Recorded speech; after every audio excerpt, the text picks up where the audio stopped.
Welcome to this episode, and today I just want to remind you about the complications of cannulas, or some people call them IV catheters, or some people call them intravenous catheters. And when we talk about intravenous catheters, now we extend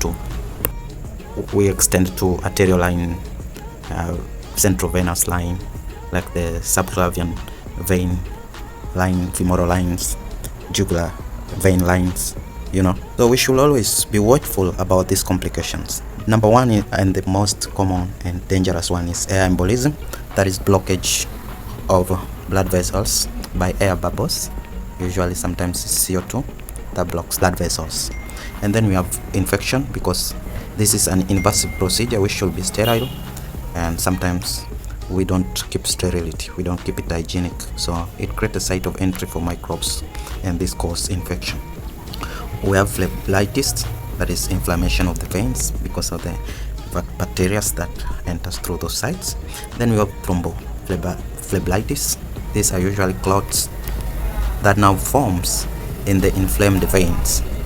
Once the veins have inflamed, the flow of blood is not smooth, and now blood starts to clot in them.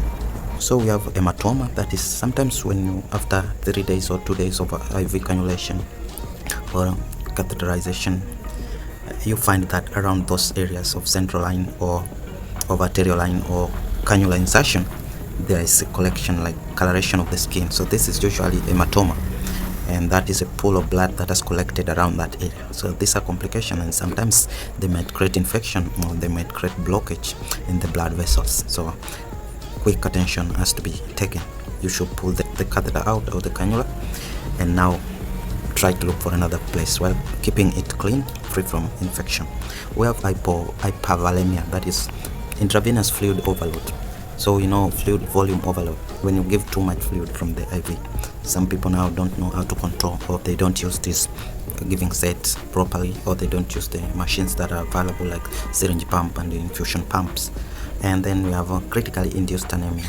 This is usually unnoticed anemia, and most of the critically ill patients, those who stay longer in ICU, these patients usually experience anemia. Sometimes we don't rule out where this such kind of anemia has originated from, and maybe we think of multiple organ failure sometimes, but where the root cause, we find that we take much blood from this vein, or sometimes we don't close properly, so there's a lot of leakage.